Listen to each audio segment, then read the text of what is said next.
ये जो मंत्र चिकित्सा जिसको हम तमाम प्रक्रिया में देख रहे हैं, उसमें बहुत सारे लोग बहुत सारे काम कर रहे हैं। जैसे शिव योग है, श्री श्री रविशंकर है और शंकराचार्य हैं। ऐसे करके तमाम लोग एक एक पार्ट को ढूंढ पाए और उसके उन्होंने प्रत्यक्षीकरण लोगों को कराया। जब हमने उसमें रिसर्च करी तो हमें तकरीबन 8-9 वर्ष हो गए इस प्रक्रिया पर रिसर्च करते हुए, और हम हर बार मंत्र के अंदर छोटी छोटी चीजें देख रहे थे। जैसे मंत्र में ओम लगाने से मंत्र की शक्ति कम हो रही थी। अब ये कम किसके लिए हो रही थी? ओम जो है वो साक्षात भगवान का स्वरूप है, उससे शक्ति कभी कम नहीं होती। बट ओम की शक्ति साधुओं के लिए बहुत शक्तिदायक है। जो साधु है और जो गृहस्थ है, अब गृहस्थ को क्या चाहिए? धन, ऐश्वर्य, सुख संपदा। अब वो ओम लगाने से उससे व्यक्ति विरक्त होता है। तो जब हम लोग जो है ओम मंत्र के अंदर लगाते हैं तो हमारे पास विरक्ति आती है। हम कहते हैं अरे हमने तो भगवान का नाम लिया था, ये तो हमारे पैसे चले गए, हेल्थ चली गई। ऐसे करके छोटी चीजें हमारे सामने आती है। होता सब कुछ हमारे अच्छे के लिए, भगवान का नाम कभी कष्ट नहीं देता।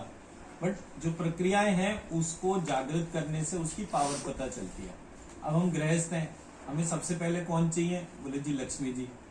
कोई ऐसा जिसको लक्ष्मी जी नहीं चाहिए हो तो वो पहले प्रत्यक्ष अपना रखे कि भाई मुझे लक्ष्मी जी नहीं चाहिए, मुझे तो युद्ध वगैरह लड़ने हैं, मैं उसके लिए ही आया हूँ। तो वो कहेगा अच्छा जी मैं माँ काली को अपने साथ में रखता हूँ। या कोई ब्राह्मण बैठेगा, बोले जी मुझे तो जब तक विद्या मेरे पास में नहीं हो, तो वो महा सरस्वती के तौर पर।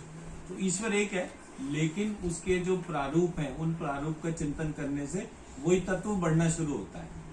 तो हमारा जो उद्देश्य था वो लोगों को उस तत्व से जोड़ने के प्रभाव को हाईलाइट करना था कि जब आप गृहस्थ हैं तो आपको प्रत्येक स्थिति में जो है लक्ष्मी जी को ध्यान करके ही करना चाहिए।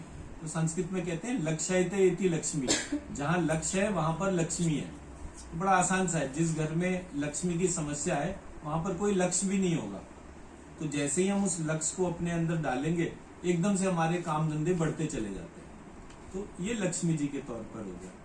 अब हमने महामृत्युंजय या गायत्री के तौर पे देखा, तो आज का जो प्रयास है वो गायत्री मंत्र, महामृत्युंजय मंत्र और इन दोनों का सम्मिलित स्वरूप, इसको हम इसके प्रभाव को लोगों से जोड़ने का कर रहे हैं। गायत्री है मेरे, एक तो कहीं भी आपको कोई ये नहीं बताएगा कि गायत्री का बीज मंत्र क्या है।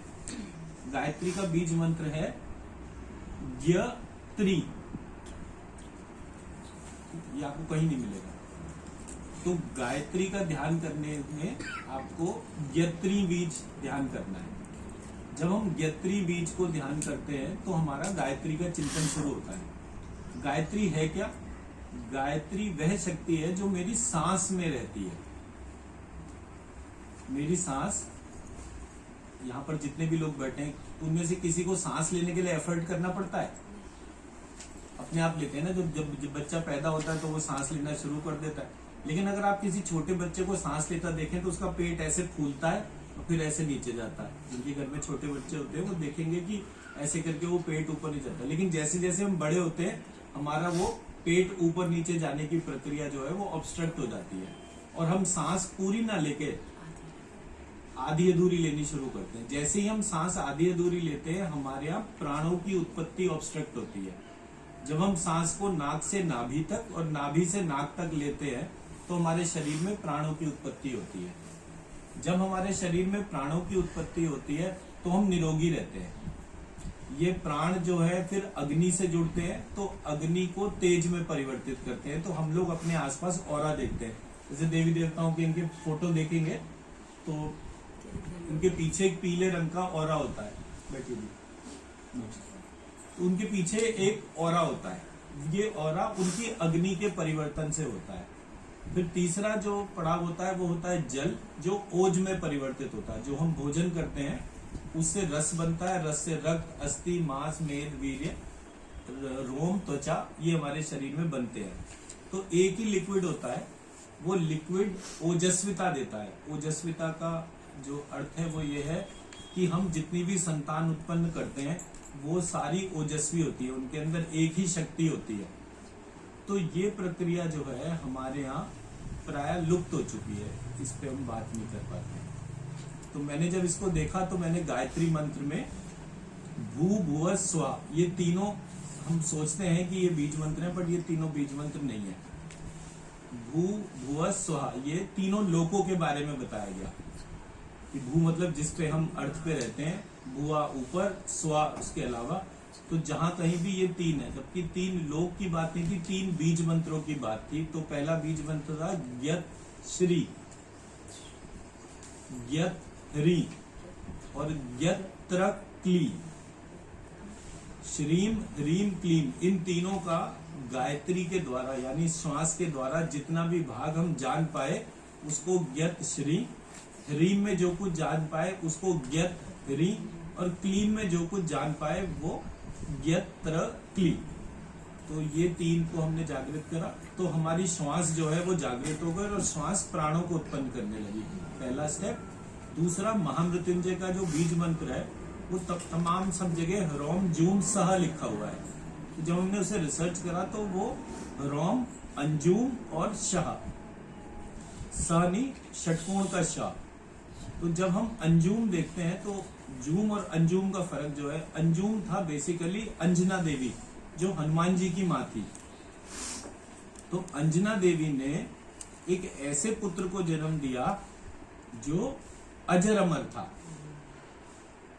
हनुमान जी की कहीं मृत्यु के हिसाब से वो नहीं है। उन्होंने कहा जब तक इस अखिल ब्रह्मांड में राम का नाम लिया जाएगा तब तक मैं रहूंगा।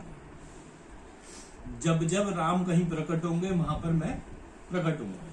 तो ये चिंतन सोचिए कि एक माँ का कैसा चिंतन होगा कि उसने एक अमर पुत्र को जन्म दिया। तो अमरत्व जो है वो दास भाव से आता है, अहंकार से नहीं आता। तो हनुमान जी कहीं भी आप देखेंगे वो हाथ जोड़ के ही खड़े हैं।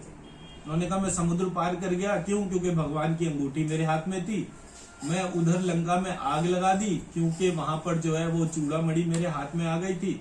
तो उसके तौर पे तो मैंने कोई चीज करी नहीं, जो कुछ करी प्रभु श्री राम ने करी। सेम चिंतन गरुड़ जी का था विष्णु जी के प्रति। तो उनको भी जो है उसी तरह से लेकर चले कि वो जो है विष्णु जी से ऊपर रहे। ये उन्होंने आशीर्वाद मांगा और स्थान मांगा और उसके बाद वो उनके वाहन बन गए कि जी जहां आप जाओगे मैं आपको लेकर चलूंगा उसके तौर पे।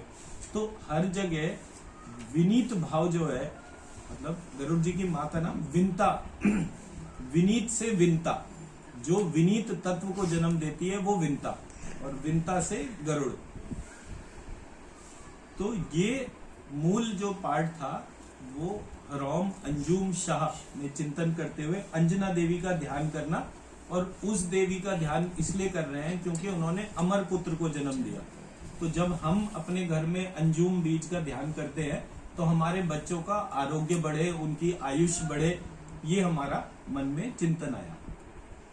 फिर गायत्री और महामृत्युंजय, इन दोनों के मंत्रों को जोड़ के मैंने तीसरा वाला मंत्र लिखा जिसमें दोनों के अल्फाबेट्स को कॉमन कर दिया। तो ये बना ज्ञत श्री ह्रों ज्ञत ह्री अंजुम ज्ञत्र क्ली शाह तत्सवितुर्वरेण्यम त्र्यंबकम भर्गो यजामहे देवस्य सुगंधिम धीमहि पुष्टिवर्धनम धियो उर्वारुकमिव यो बंधनान नह मृत्युर्मोक्षीय प्रचोदयात् मामृताय। इस मंत्र को करने से गायत्री और मृत्युंजय, मतलब हमारे यहाँ ईश्वर को अकेले नहीं पूजा गया। मतलब कोई भी शिव जी की पूजा नहीं करता। शिव जी चाहिए तब जब शिव जी के साथ में पार्वती जी आए, रामचंद्र जी चाहिए तब जब उनके साथ में सीता जी आए। अकेले व्यक्ति के साथ कितनी समस्या होती है। आपके घर में कोई एक व्यक्ति आ जाए, मान लीजिए मैं अकेला आ जाऊं, तो आप कहेंगे ना बिठाऊं या नमस्ते करूंगे, जी घर पे कोई नहीं है। बट मैं और आरती दोनों आए तो उसमें फिर आप कहोगे हाँ कोई दिक्कत नहीं है, आराम से बैठिए, कौन आया बोले ये आए। तो अकेले ईश्वर को भी बिठाया नहीं गया हमारे यहाँ। जब बिठाया परिवार के साथ बिठाया, क्योंकि हमारे यहाँ परिवार ही प्रमुख चिंतन है। ठीक है जी। तो हमने ये सोचा कि अकेले गायत्री माँ को बुलाएं तो भी समस्या होगी, अकेले महामृत्युंजय को बुलाएं तो भी समस्या होगी। दोनों एक साथ आओ मेरे घर में, एक मेरी सांस में विराजमान हो, एक मेरे गले में विराजमान हो। मैं बोलूं तो आपके हिसाब से और मैं सांस लूं तो आपके हिसाब से। इस उद्देश्य को ध्यान में रख के हम आज का हवन शुरू करेंगे। ठीक है जी। तो महामृत्युंजय को गले में ध्यान रखना है, गायत्री मंत्र को अपनी श्वास में ध्यान रखना है, और एक आप सबको लास्ट टाइम में मैंने कराया था, दोनों कानों के बीच में एक सीधी लाइन खींचनी है, उसके सेंटर पॉइंट पे अपने आत्मा का ध्यान करना है। आप लोग सब एक दफे आंखें बंद कर लीजिए जिन्होंने पहली बार कर रहे हैं, और अपने ध्यान को